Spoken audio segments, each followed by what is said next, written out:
Grace and peace, ladies and gentlemen. I hope you're having a magnanimous day. It is your girl, Yamie, aka YamzBsayin, and you are now tuned in to Can I Be Honest? So, today, ladies and gentlemen, fresh on the internet, I have a special treat for you guys via my homie that used to sing with me at the University Gospel Choir, her husband, for the University of Florida. You can see it beforehand. Beforehand, we were having a conversation about why Florida is better than Georgia. But yeah.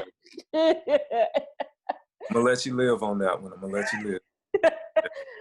Right. I got respect, though, you know. So. I mean, I'm just, yes, but do you feel like we're better is the question. No, I'll never go there, but, you know. Always repping for the wonderful, y'all know I love me some Omega people, consider my brothers, and some of my friends have always pledged them. Always repping the purple and gold. Ladies and gentlemen, welcome to the platform to give you some perspective from a male, again, about the pandemic. Geremy, hello. Hey, how you doing today? Good. I'm super excited to have you. And as I mentioned to you before we kind of started, it's so important to me to make sure that, like, when we're offering a perspective about a topic, or me specifically, I'm offering a perspective about a topic, that I'm not leaving people kind of out of that conversation. And because I'm a woman, I'm always gonna go for, hey, what's this saying about XYZ? But there's a lot of brothers who are educated, who are well versed on like topics like the one that we're gonna discuss, that I think need a platform. And listen, when I put the call out, I was just kind of like, yo, I'm looking for, you know, a male nurse. I didn't say black male nurse, but I was really looking for a brother. Yeah. To go out there. Your wife plugged you in, and I was just kind of like, yo, why? Yeah. Instead of just having one, why not two? So do this thing for me on this platform. It's important for me to have people talk their talk. You know, you don't go to school or get certified in things, or, you know, do all this studying not to be able to talk. If you an alphabet boy, just like Dr. D, you got all these letters behind your name. So if you could tell the people, just talk your good talk about your education and your background and your wisdom and your knowledge. Sure. So my name is Geremy Wooten. I am a registered nurse by trade. Graduated from Valdosta State University in 2009 with my MSN degree.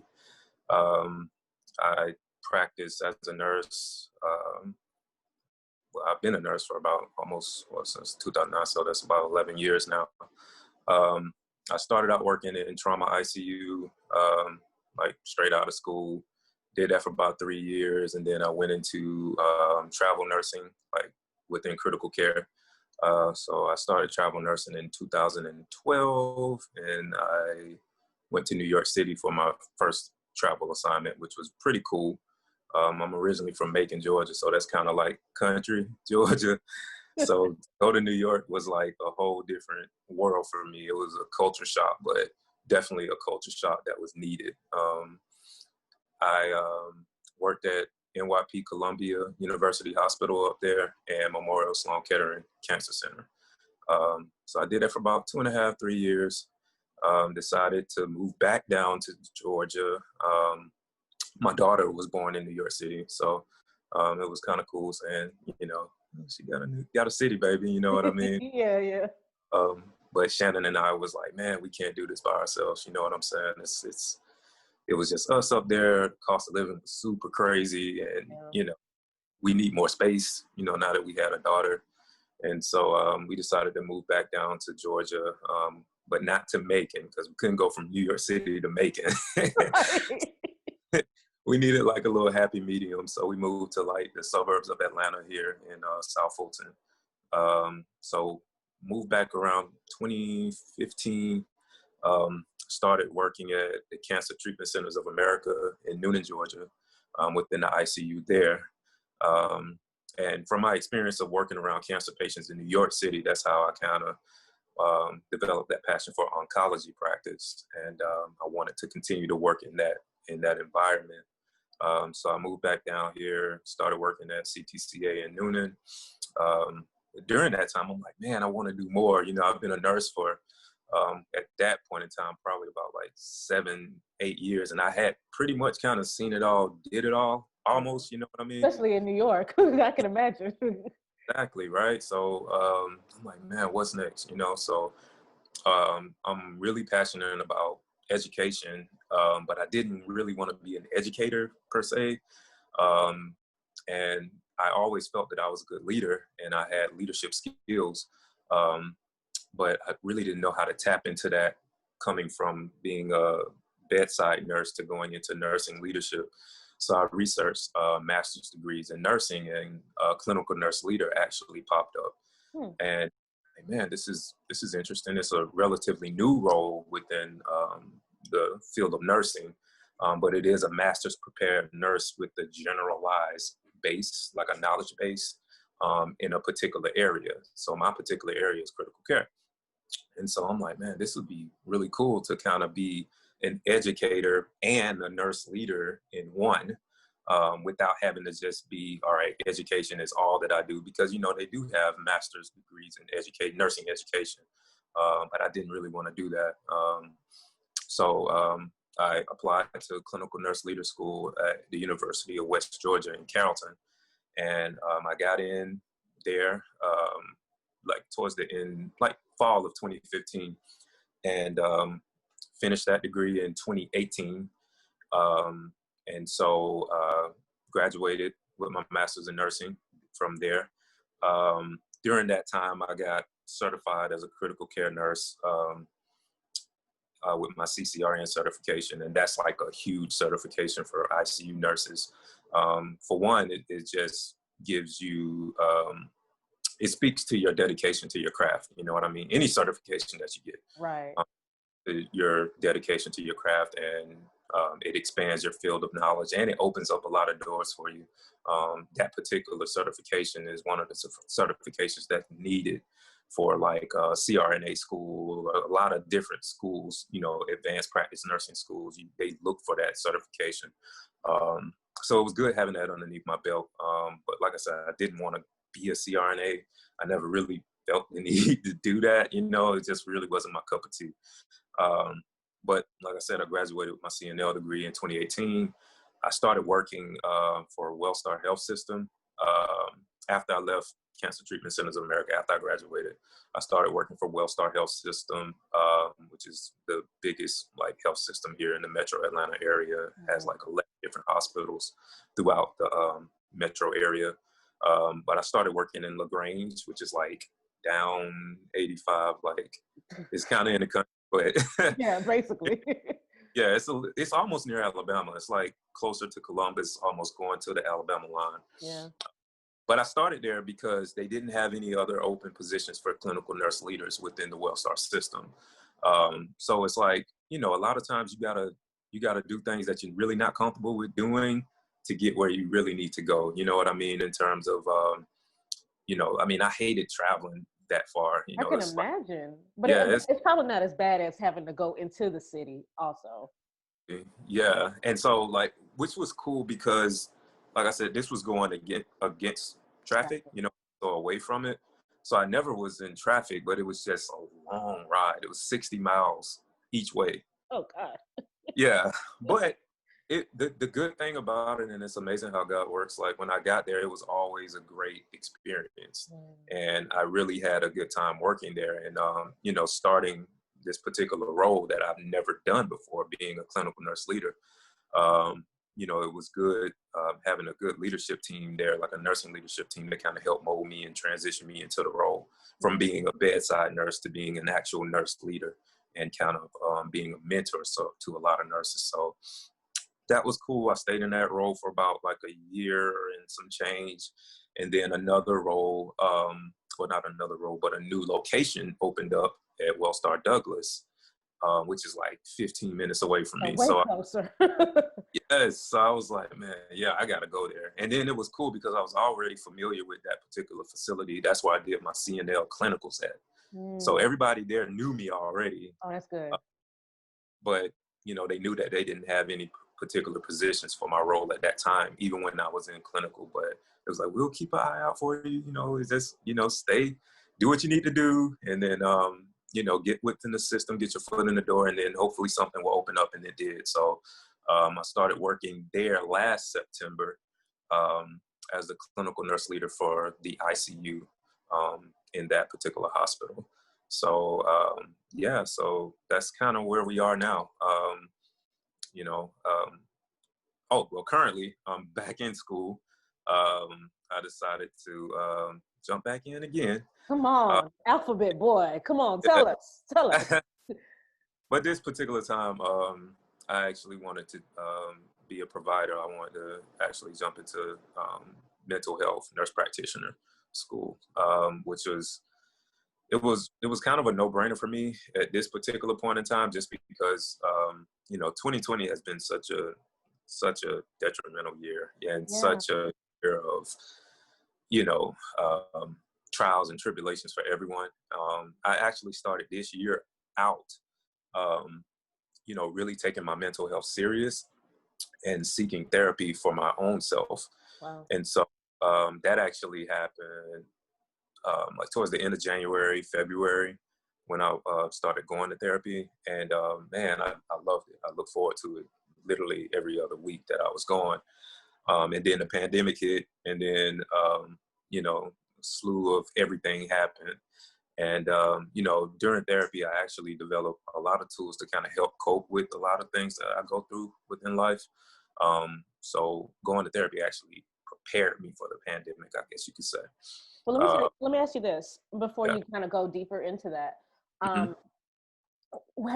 Did you always want to be a nurse? Because I mean, generally speaking, even how I phrased it even when I was asking or making a request, male nurse. Nurses Right. are not traditionally Oh yeah. males, right? I actually Right. have a nephew who's interested in being a nurse, so I think this is going to be like a really helpful kind of conversation for him. Yeah. But like, what led you to wanting to make that your trajectory? Okay. So actually, it's a pretty interesting story.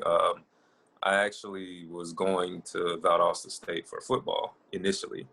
When I got out of high school, I was actually, you know, scouted and all that stuff, and they wanted me to come down there, you know, during the summer before the fall semester started, just to, you know, kind of evaluate my progress.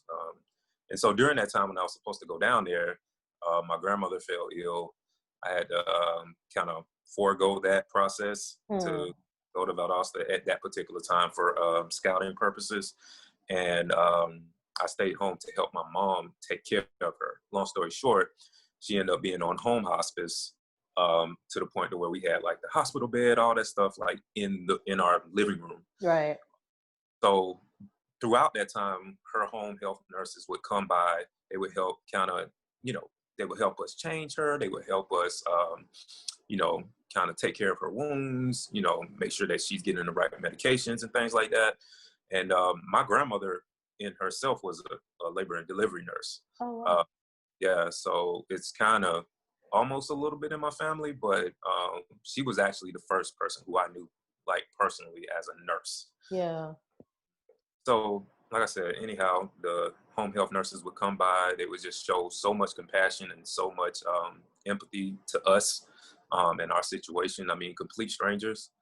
And so I'm like, man, this is really cool. Now, at that particular time, I didn't really, you know, think like, oh, just because they came here, like, I want to be what they want to be. I still want football, you know. And I think as most guys do, you know, most guys want to play football, go into, you know, kind of those type of idealistic male, you know, roles. opportunities, right? I mean, you bred up kind of like that. Mm-hmm. When I got to Valdosta and I tried to walk on, I did not make the team. And, you know, I was a little frustrated because, of course, you coming out of high school, going to football, you going to the NFL. That's it. That's what happens next, right? Yeah. Natural trajectory. Play football in high school and going to the NFL. Boom. But yeah, so of course life happened, and then I'm like, all right, what do I want to do next? I actually thought about sports medicine, like I want to be like a physical therapist, or like I still was so glued on to the fact that I had to do something sports related. Yeah. And then I started to think like, well, man, it's really no true like, job security within that type of role. You know what I mean? And then my mom actually suggested, she was like, have you ever thought about nursing? And then I'm like, ain't that what girls do that? You know what I mean? Right.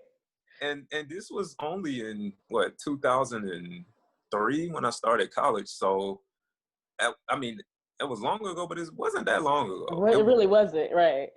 Really don't date us. It wasn't that long ago, okay? We're not old. I'm gonna say it was not. But like I said, even back then, the times when I would go to the hospitals, you know what I'm saying, I would never see any guy in scrubs. I automatically assumed was a doctor. Yeah. Like I did not think that males were nurses. Right. And so that's why I had that mindset at that time. But she was like, no, you should really look into it. And so I thought about, my grandmother, her situation. I thought about how, naturally I'm a caring and compassionate person anyway. I was just made that way, and my mom kind of bred me up that way. So I'm like, man, this will be perfect. I could still, I know who I am. You know what I mean? Right. It's not going to change. Like that doesn't change you. Right. Yeah. You have a lot of those preconceived notions about males within this field. You do. Just keep it real. And it's really good to see, to have that type of perspective and to have that male, I guess that masculinity within the role.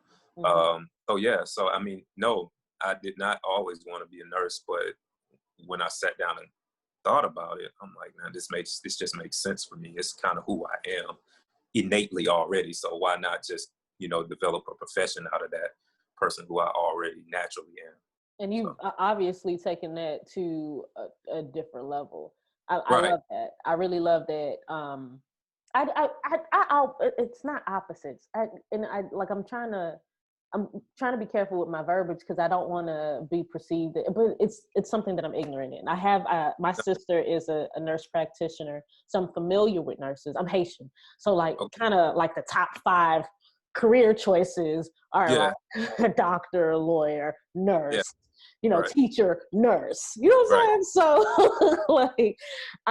I'm familiar with it from that perspective, but I do love the concept and the acknowledgement of males in that space, because like my daughter has sickle cell anemia, or she was diagnosed with sickle cell anemia. I try not to say she has it because I believe all things are kind of possible and cures and all that other stuff. But and I think one of the person who is, I don't know what his exact title is, but like generally when we have to go to Scottish Rite, she has to get blood work done, and like she's 6 now and she's been doing it since she was born, and she completely hates the experience. Yeah. But it was a male nurse, I guess, the person kind of like the liaison before we get to like the nurse practitioner or the doctor or whatever, who had instilled in her a calmness and a peace that allowed her to have to get these shots done, to the point where like at one point he had to leave. He left to go, be great. And, I was sad. I didn't want him to be great. Right. I wanted him to be where he was so that he could help the kid. But, but he ended up coming back because of the pandemic and stuff like that, whatever. And I remember seeing him. I was like, bruh, like, I know you're up front right now and you're managing, kind of other things, but you have to come here because my kid only recognizes you in that positive space, because when the first time you came, she had to they drew her blood and it didn't hurt. Mm-hmm.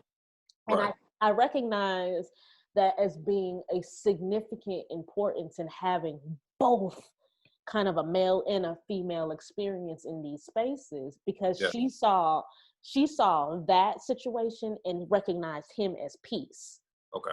You know what I'm saying? So I think that just having more men in that space just kind of broadens that perspective in general. And then, you know, I mean, just you're a father. So the fathers, generally speaking, fathers who are present and active, you know, in their children's lives are specifically for young girls are a peaceful, Yes. you know, disposition. So to see that and to hear your story and how you chose to go that path, I think that's really dope, honestly. Yeah. So you already kind of started in that area. So let's kind of talk about overall your concerns regarding the pandemic. And you can approach it from any perspective. You can do it globally. You can do it kind of nuclear to you. You can do it based off of what you've seen. But generally speaking, how has this pandemic affected, you know, you? Yeah. Well, I mean, it's crazy because like when all of this first started, I remember my particular chapter of Omega had like our annual like scholarship ball and scholarship like banquet that we have every year, and it happened. That was March 10th, I remember, and I went down, and this was when the pandemic was kind of like localized to China still, you know. Yeah. So we went down, and well, I went down, and you know, we were taking it serious, but we weren't. You know, like I said, it hadn't hit the U.S. like that, but it was talks of it getting over here, and Right. you know, ship thing and all that stuff. And so he was like, "Nah, man, we still gonna party. We still gonna have our thing, you know." Oh, the Q's got a party. Like, if the world's going down, y'all gonna have a party first. Like, you know, we got to do this thing, man. You know, everybody, because honestly, this was like one of the biggest events to happen in Macon every year. And so, and we make a lot of money off of it for our scholarship. Like all the proceeds go to our scholarship that we give to the kids.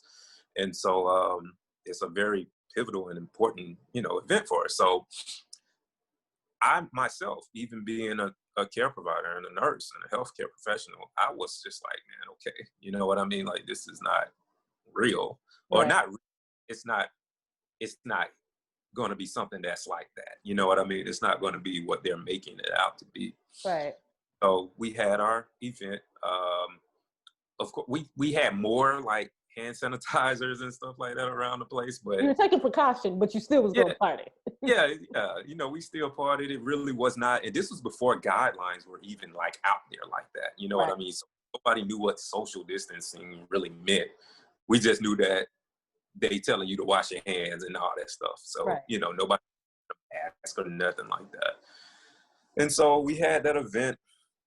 I came back that weekend, and then I went back to work. And when I went back to work, it was like we started getting a lot of emails, started getting a lot of like, you know, system emails like, hey, this thing is about to get really crazy. It's about to get really serious. And, you know, these are the precautions that we're having to implement. It's going to be no visitation. It's going to be no, you know, all of these things that kind of flip the whole hospital system upside down. And, man, this is really happening. Like, this is really a thing. And so fast forward to like the middle to end of March, like maybe like March 20th or whatnot. We started getting our influx. Like we started getting influx of COVID patients within my ICU. And I mean, it was very traumatic for me, just because to see the aggressiveness and the intensity of this virus was like, it was crazy eye-opening to me, because usually typically in the ICU, I mean, you have a certain way that you treat respiratory failure. It's a certain way that you treat any kind of compromise of the pulmonary system. And it's proven, it's evidence-based. And typically you have good outcomes from that. You know what I mean? Unless the patient, of course, has a plethora of other things going on with them that brought them into the ICU that kind of jeopardizes their prognosis and makes them ultimately, you know, pass away or whatnot. But typically I'm like, okay, this patient comes in for respiratory failure. We boom, boom, boom, bam, bam, bam. give them some Everything all antibiotics. good. Yeah. Yeah, everything, you know. But with these patients, man, I mean, and these people are relatively like healthy, you know what I mean, outside of the occasional diabetes or hypertension or obesity, which nowadays everybody is technically overweight. Yeah. Uh, Tell you me know, about it. I know. Yeah, right. You know, so I mean, it was very weird to see that everything that we were doing was not working, Mm. and to the extent of where we had to, you know, I mean, paralyze these people, flip them on their stomach. Um, you know, they're on several medications just to keep their blood pressure up. I mean, it's kidney failure. They're on dialysis. All this stuff happens in relation to just this one virus. And so it was very traumatic, like I said, for healthcare professionals on the front line, seeing this day in and day out, and knowing that no matter what you do, no matter how hard you work to save this person's life, ultimately they will not live and they will die alone Oh, because yeah. have patient, you know. And so that was very like I it's hard to even put it into words. I mean, you go into a profession to save lives. Yeah, You're not, you're not, you're yeah, not God or whatever, but right. you're the hands of God. So like, this Yeah, is my gig. I went to school, this I is what I studied. Yeah, yeah, what I I can imagine. feel. You feel defeated, you feel helpless. Of course your heart goes out to the family who, you know, cannot be there for their loved ones, you know what I mean? When typically, you know, we have family members come in and sit with their loved ones as they're dying, you know, Yeah, as they that process. But for them to be banned and for us to, you know, not be able to save them due to just a virus that just came out of nowhere, I mean, it was crazy. And so I'll never forget that one particular day that, you know, we took care of this patient, and she ended up passing that day. And like, I was just so like, I was so upset about it because she kind of reminded me of like my grandmother. Like, she looked at, you know, I think it's an actual word for it, the term that I'm looking for, but it's like, you know, when you can see one of your loved ones within someone else. yeah. Uh, and it just really kind of shook me. And I remember I actually left work early because I was just so like devastated by it. And I came home, and I remember like, you know, holding my son, and I was like, man, like today has been crazy. But I was feeling kind of like chilly. I'm like, man, is it me just being stressed, or is it me just being like, you know, like, is anxiety just really making me feel this way? And so I gave him to Shannon. I'm like, can you take him? I'm finna go lay down. So I went to lay down, and then I still felt hot. I felt chilly and hot. I'm like, I got the chills. So I took my temperature, and it was like low grade, like maybe 99.9, almost like 100. And I'm like, this is weird. You know what I mean? Like, I've been around these patients for the past 3 weeks, and then now I'm having symptoms. And so, and that particular time, if you coughed or sneezed or anything, people look sideways, man. And but I mean, think about it. Like, Listen, during that particular time, my husband now, if he sneezes now, I'm just kind of like, bro, we got to get yeah, you an Airbnb or something. yes, absolutely. Like, and so I was like, man, this is crazy. And knowing that I've been around these patients 24/7 is just like, wow. So This is pre PPE, right? Like pre PPE. This is like, they weren't even telling us to wear, like, okay, we wore N95s in the room and things like that, like the N95 masks. But in terms of like mandating people to wear masks, mandating this, that, and the third, they weren't even checking temps at that particular time before we walked in the hospital. Yeah. So this was very, very early pandemic. Like I said, this was like middle March, to like March. And so they had a protocol to where, okay, if during this time you develop a fever, you can't come back to work until that fever is gone within like 24 hours and not having to use any Tylenol or anything like that. So I was like, all right. So I went through the whole motion. Long story short, I was out for like 2 weeks because I had to quarantine. Oh, wow. But between that time, like maybe March 26th to like maybe like the middle of April, I was out of work. I had severe symptoms. I went and got tested. My test didn't come back until my complete like 2-week quarantine. Oh, great. Like, I don't know. So I'm just in the house. Like, do I have COVID? Do I not? What is going on? But meanwhile, all I see on the TV is, especially with this when it was going on in New York, all I'm seeing in the TV is COVID-19, COVID-19. I mean, you could not look at your phone. You could not turn the TV on without it being in your face and without the numbers being astronomical. And like, I'm thinking like, man, dude, like, is this going to get worse? You know what I'm saying? Because I felt the worst that I've ever felt before in like my entire life in terms of being sick. I've had the flu before. I've had colds, real bad colds. But I've never had an illness make me feel to where I could not catch my breath.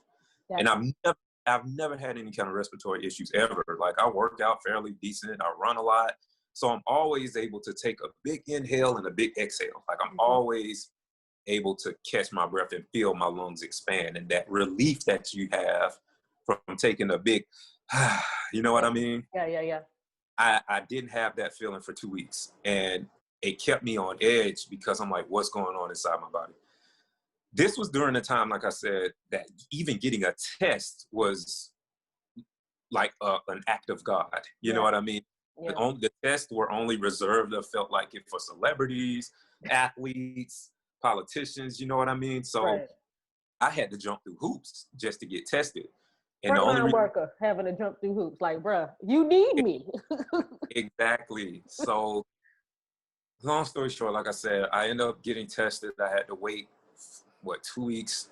And my test ended up coming back negative.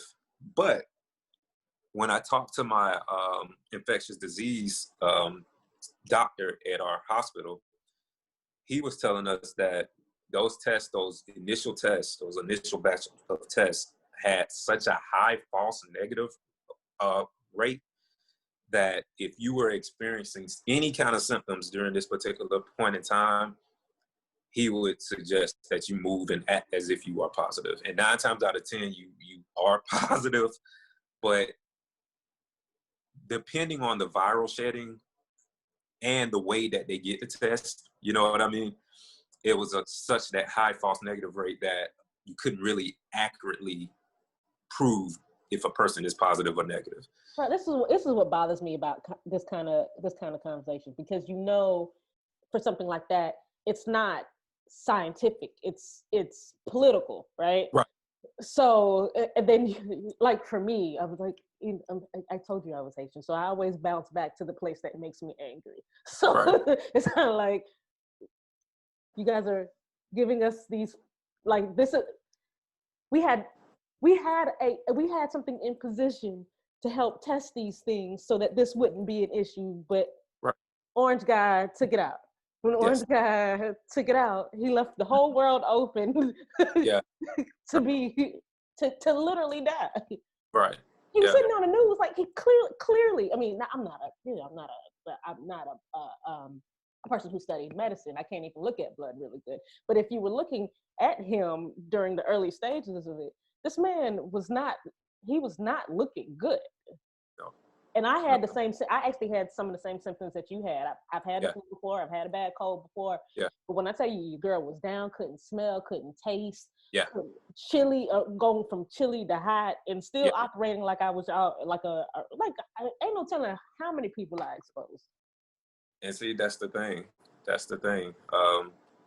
And so, yeah, man. So, like I said, all of that, and seeing the effect, being sick during that time, seeing the effect it's having on the patients, on my coworkers, just on my everyday world. I mean, it really threw me off, man. And so I was like, okay, this is like crazy, like 2 weeks prior to that, in February, the whole Kobe situation happened. Yeah. Kobe was like my world. Like that was like my favorite basketball player ever. Yeah. And so that happened. Week after that, my uncle committed suicide. Oh. So, and then during this entire time, I could not go to therapy because everything was shut down, right? So I had to use the tools that I developed in therapy to kind of help myself and not really depend on my therapist to kind of, you know, walk me through the coping process, which was monumental for me, because if I hadn't went to therapy in January, early February, and developed those tools and resources for myself, I would not be in a good space today. Mm-hmm. And so, yeah, so like I said, going through all that, seeing the effects of everything, being isolated, you know, from your loved ones, your friends and family.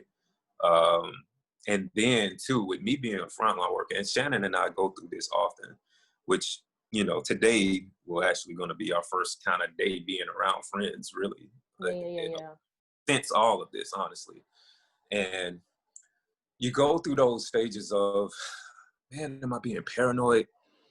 Or no, I know what I see. I see that people aren't fake dying. You know what I mean? Like people, I've zipped body bags of COVID-19 patients, several. I mean, not several, more than 25. Well, more than you should have. More than I should, you know? Right. So it's like, I know this is real. I know, but I have friends. I have frat that are extreme, like conspiracy theorists, and extreme to the point of, oh, the government's trying to control us. I ain't wearing no mask. I don't even own a mask. All of this stuff. And I'm just like, bro. If I could tell you how many times I've gone to the barbershop and I heard these kind of conversations, I was like, let me just just go ahead and line me up so I can go, please. So I can get, hold on, let me blow this candle out real quick. No problem. Ooh. Yeah, that thing was, I'm like, golly, that thing kind of getting kind of high. I hate that I have to end the call with a fire extinguisher or something. Listen, no, I'm glad that you took care of that. It's okay.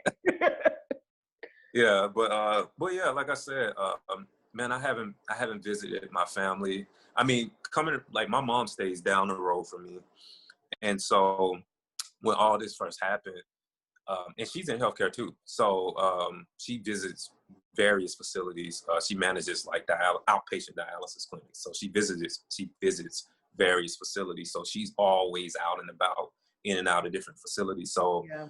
And she's in that high-risk population, you know what I mean, in terms of just the age bracket. Yeah.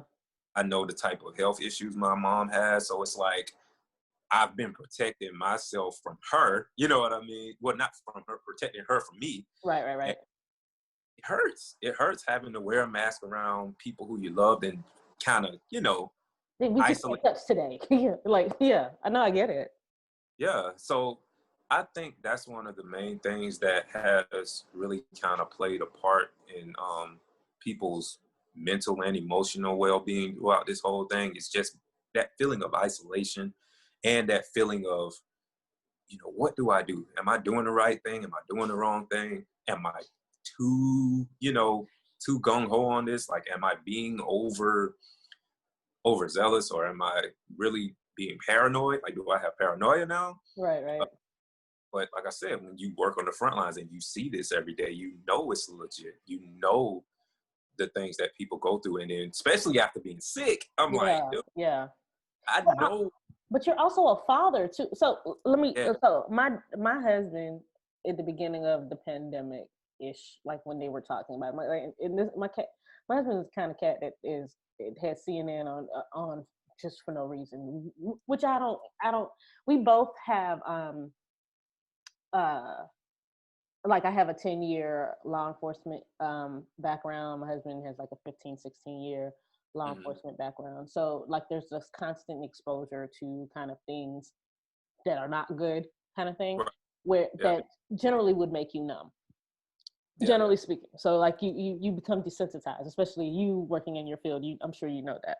But it was something different about what this meant overall. And I think specifically for people who are like proverbial heads of the house, you know, father figures, you know, your or Right. husbands, your initial your instinct is to protect and provide, right? Absolutely. So my Yes. husband was just kind of like, I'm talking about cans, food, and like my whole like I'm in my office now. My office is like our garage. It was just kind of like Yeah. I had no space for nothing, and I was just kind of like, so Yeah. you just gonna go ahead and buy stuff? Yeah, because if something happens, you know, I'm trying to make sure that we are right. I'm talking about buying. We don't never, and I'm cheap. Don't get me wrong, but we don't never buy one ply toilet paper. But we was out here buying one ply toilet paper. He got a secret stash of hand sanitizer. Like, and before I leave the house, even now to go maybe to the park to run or something like that, this is kind of like, bro, did you take Yeah. your hand sanitizer? I was like, come on, just give I'm a whole adult. I'm an adult. You know, I got this. You know, but All right. there's something I think and you can speak to this about being, you know, a man and a father and a husband, in addition to your professional role, that made this pandemic just hit y'all differently. Yeah. Yeah. Absolutely. And like you said, you know, to speak on the provider thing, when all of this first happened, you know, of course, you're like, man, do we have everything we need? Do we have, you know, food and you know, all of this and toilet paper and you know, it's like you really try to make sure that your family is taken care of the best way possible because all of this is unknown. You know what I mean? I already blew that candle out. She came and said, like, we're burning. I took care of it. Hey, Shannon. she just went back on there because Okay. GJ was crying. But yeah, so yeah, you definitely go through those emotions and those Hold feelings on. of You just switched up so quick on me, just real quickly. You went from home country, like Southern hospitality, to your professional voice. I thought it oh was yeah, hilarious. because I Do you don't know. think? I go in and out of these. I go in and out with my vernacular, man, and it's so weird. You know what I'm saying? Like when I talk about certain things, it's just I don't know. Maybe it's the emotion that flips a switch in your brain. You're like, okay, talk like this now. No, talk like that. No, talk like that. I get it. Go ahead. But yeah, you definitely feel that weight and that stress, and then you know you want your family to be good. You want to protect them at all costs, and yeah, I remember you know not even wanting to you know coming home because Shannon was working from home throughout this entire situation, like the beginning of the pandemic. They had all social work working from home, so she wasn't exposed like that in terms of me having to go to the hospital Monday through Friday and take care of these patients. And then I'm coming back. I'm like, man, I ain't even want to hug on them. I ain't want to kiss on them. Yeah. And you know, like I take everything off in the garage before I even walk through the threshold. I beeline straight to the bathroom, my shower, and all that. And even after that, I'm like, man, Lysol, everything in your pathway. I get it. It was that. It was you had. I felt like that was a mandatory and necessary thing for me to do to ensure that they remain healthy. And like I said, during the time, even when I got sick, as I was feeling symptoms, I was holding my son. So I'm like, it ain't no telling how long I was actually sick prior. You know what I mean? Because typically, when you start developing symptoms, you've been sick. You've Oh, already wow. had the virus. It's just now it's showing symptoms. So I'm like, they've probably already been exposed anyway, you know. So, but still, I'm like, I don't want to run that risk, especially with having then. I think GJ was like 10-month-old. Oh, yeah. You know, daughter, she was 6 at the time. So, you know, having not immunocompromised, but people with not fully developed immune systems in your household is, I mean, it keeps you on edge, you know. And Yeah. like I said, a husband and a father, my duty is to protect them. So of course, you know, I'm making sacrifices, you know, in terms of my physical touch with them, to ensure that they remain safe. And so, Definitely, man. And I can imagine, for men who are in situations to where they're the sole provider financially, you know what I mean, too. And when they come in reference to, the loss of employment and, the burden that the pandemic has placed on, just the workplace for a lot of non-essential workers, like that has to be mentally, overwhelming for them. So yeah, I know it definitely plays a part. Definitely. So, because you mentioned that you're currently being, you're developing a discipline in mental health. Can you maybe talk to us? We'll give. Oh, I have one more thing. We'll make this your kind of benediction, and I'm going to go into something more lighthearted. But Okay. Almost as a benediction, and I use biblical terms. You got to forgive me. I'm churchy when I don't want to be. Right. Good. Right. Yeah. So, maybe let's make men our focal point in this portion. Okay. Can you talk to men about some mental health strategies that you have maybe used or that they can employ during this period? Some of them are maybe the sole providers, maybe they're men who, don't live in the same household as their children and haven't been able to see them because of the pandemic and just kind of being cautious of those things, or even, the men in marriages and like the stresses mounting up because, we have to do e-learning or we're sending our kids to school and we're not really knowing what to do and things like that. So if you could just offer some like tips, some suggestions, some strategies, some words of encouragement to men specifically. Yeah. Well, I mean, first off, I think one of the biggest things for me was to check my male ego. And that is such a hard thing to do, especially, our generation. And I think it's kind of flipping a little bit now, or trying to flip, in terms of not being, in terms of toxic masculinity, being to the point to where you're taught as a young boy, do not cry, do not show emotion, you wipe it off, you get up and, you stay tough. Now, those are all good qualities to have in terms of being determined, in terms of having perseverance. But in terms of the, you don't show emotion thing, I think that has plagued the male population for centuries. And it's often driven us to a point to where we do not know how to relate emotion. And because of that, we internalize a lot of different things. We don't know how to deal with things because this is a very emotional time. Yeah. We don't know how to process that. And when you can't process something, your brain does not work. You develop anxiety, you develop depression. When your brain cannot process information, it destructs the neural pathways in your brain. And I'm learning this stuff, because I just, like I said, started my mental health MP program.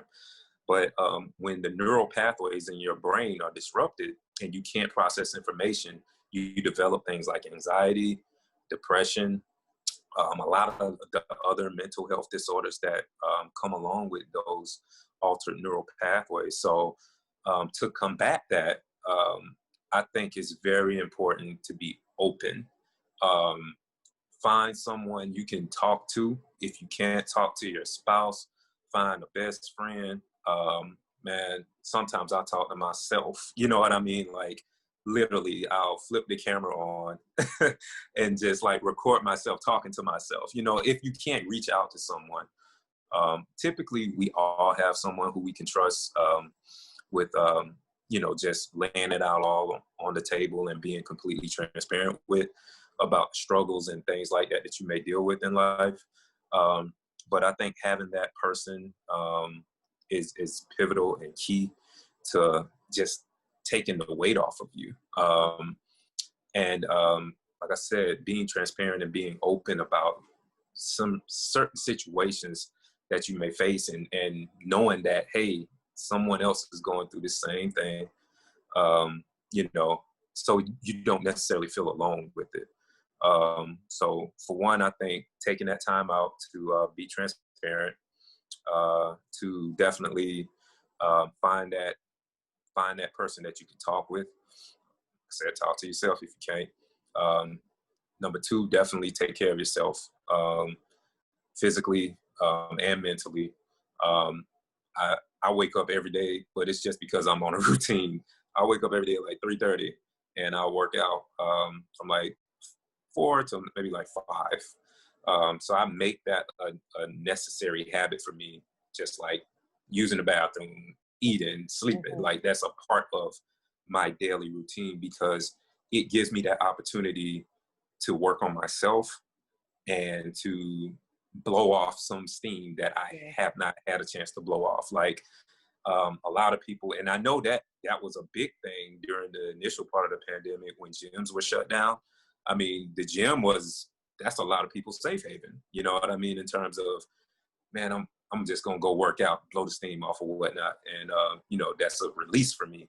But when that was shut down and removed, I know a lot of people suffer from that mentally, because they could not physically exert the tension and the stress off of themselves.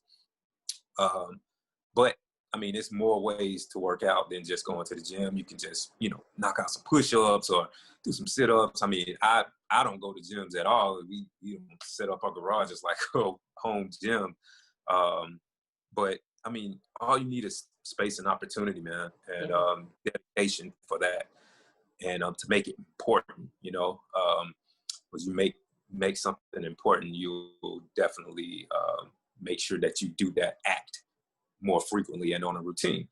So taking care of yourself physically, not only with activity, but with good nutrition. You know, you want to make sure you're putting the right things in your body. You know, I'm not one of those people who like vegan diet, you know what I mean?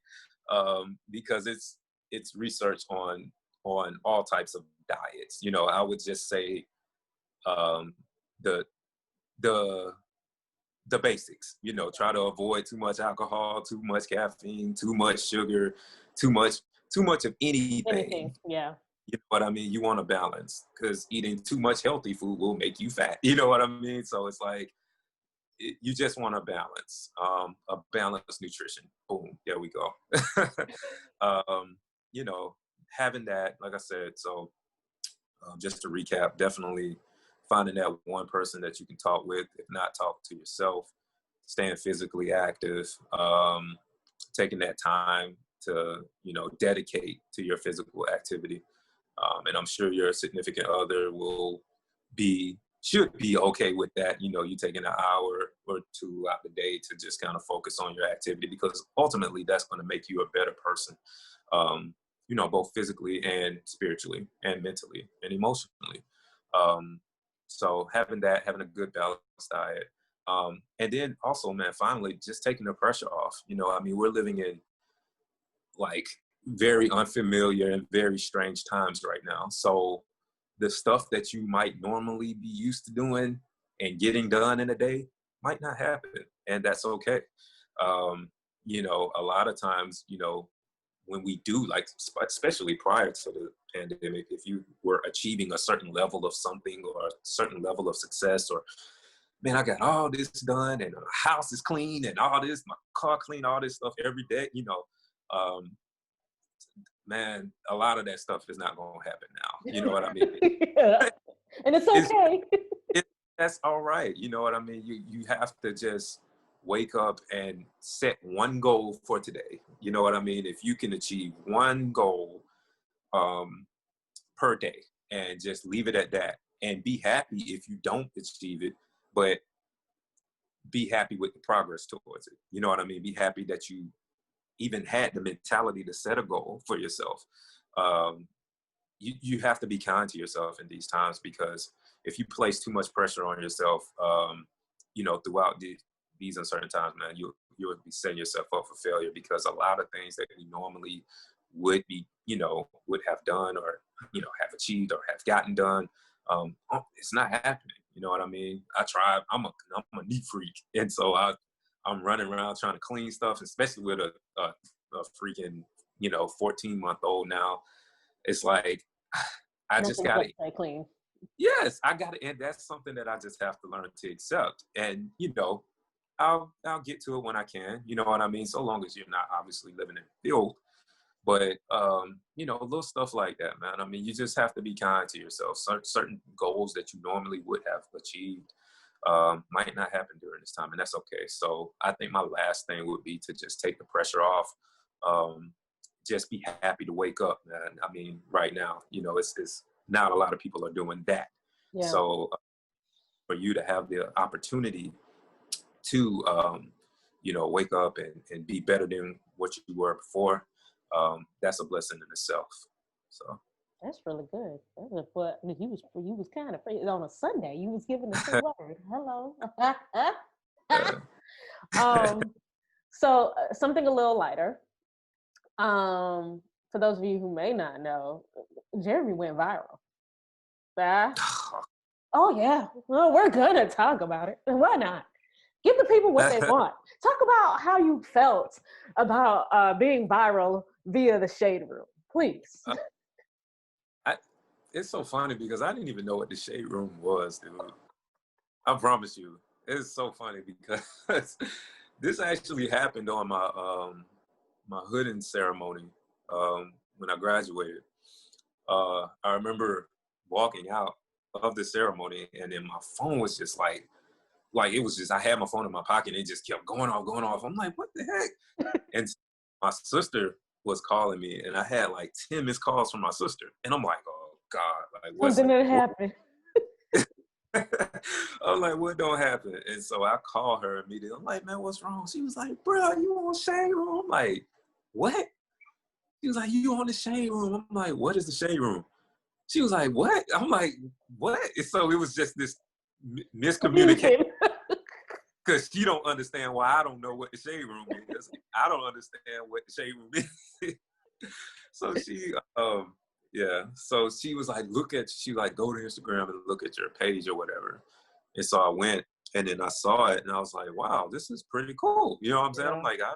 I'm like, this is pretty dope, to be recognized as a male nurse too, like within that scope.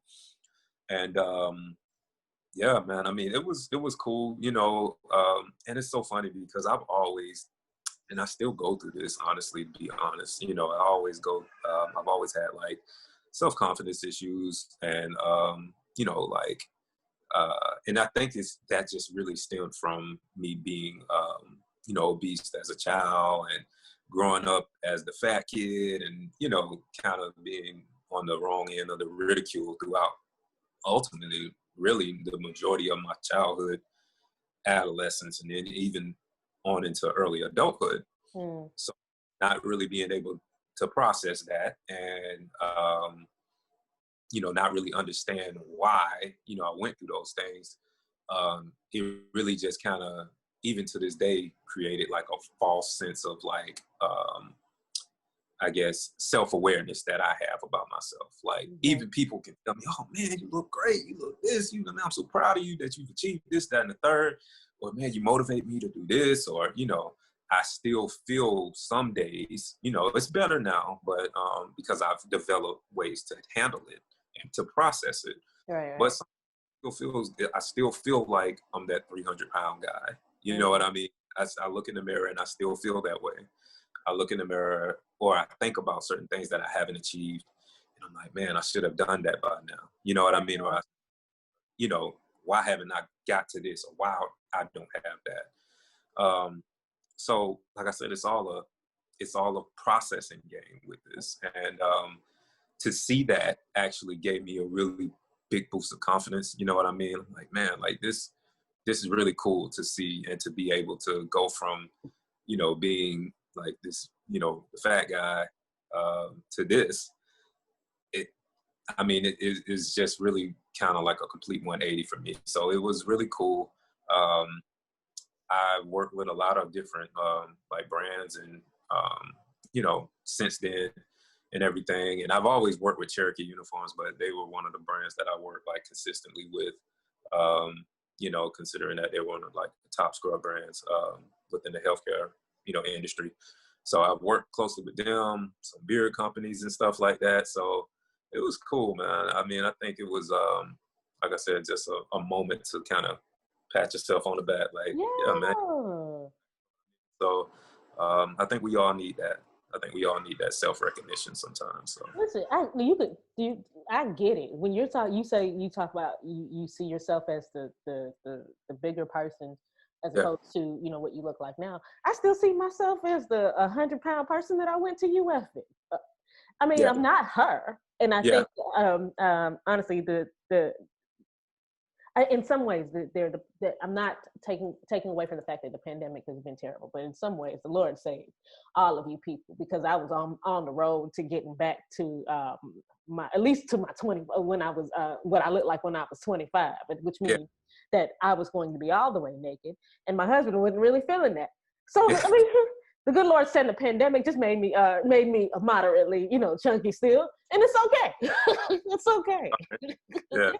No, but that's super dope. I remember I was telling Shannon, I was like, "Are you sure he gonna want to come on my little platform? He famous, ain't he?" But it's good. I think I say all that to really say that I think that sometimes we have to experience like kind of a journey in that perspective to keep us humble, because like a less humble you would take that and you wouldn't be the model human being that, even though this is the first time that I'm kind of getting to speak with you, I have a strong discernment. So you wouldn't be the model human being that you are easily presenting yourself to be in this moment. And I think that we like if in some ways the pandemic exposed kind of the imbalance in the world, but it also put us on a level playing field, right? And I think that the world needs more positive, influential male and women, but specifically because we're talking about things from a man's perspective, men like you who engage in your family, who want to be desired to do well as an individual, but family is also important, or brotherhood is also important, community is also important.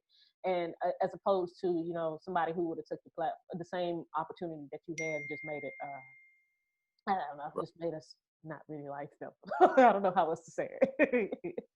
Yeah, I completely understand, man. And like I said, it's just, I think right now with the pandemic, it's so important because it's so much negative connotation in relation to when you say pandemic and everything that we've gone through with this. It's so important to grab a hold of the positive things that has occurred from this and hold on to those. Like, you have to place them at the very top of the long list of negative stuff that has happened with it, and put that one positive, let that one positive be your driving force to wake up every day. Let that one positive be, your get up and go. Let that one positive be the reason why you make it out of 2020, because it's so easy to let the negative narrative take over and consume. It's easier to let negative things swallow you up during this time, because that's all that's around you. That's all that we see every day. I mean, from the social injustice to the pandemic to people, prominent people dying. You know what I mean? Young. The thing with Chadwick. So it's a lot of negative going on, but if you can reach and grab those low-hanging fruits, is what I like to call them, and hold on to those, man, it'll really give you a strong sense of perseverance and make you so just well equipped to handle these uncertain times, man. So I mean, for my brothers out there, you really, I think that would be the biggest takeaway. I would say is just find that one positive thing that you can hold on, that's going to keep you strong, for yourself, for your families, for the people who you come in contact with. and really let that be your driving force, man, because, you know, as a Black man in particular, it's wild out here right now. So you have to be mindful of that. But at the same time, you have to walk in your faith. You have to walk in your divine purpose, your intent, you know what I mean? And if you wake up every day with a good solid foundation, I think, you know, we'll all get through this together. I loved it. I love it. I really appreciate you, Geremy, for coming on to the Can I Be Honest platform and talking. We didn't really get into the social injustice part, but I think that, and I thought about, like I told you before, I like to, like, wherever the conversation goes is wherever the conversation goes. But I think you, even, I asked you to speak to man, but even for me, for somebody who's talking about they didn't want to really do the educational piece, you were putting me on game. I appreciate you, man. No problem. Okay, well, I'm gonna go ahead and stop this now.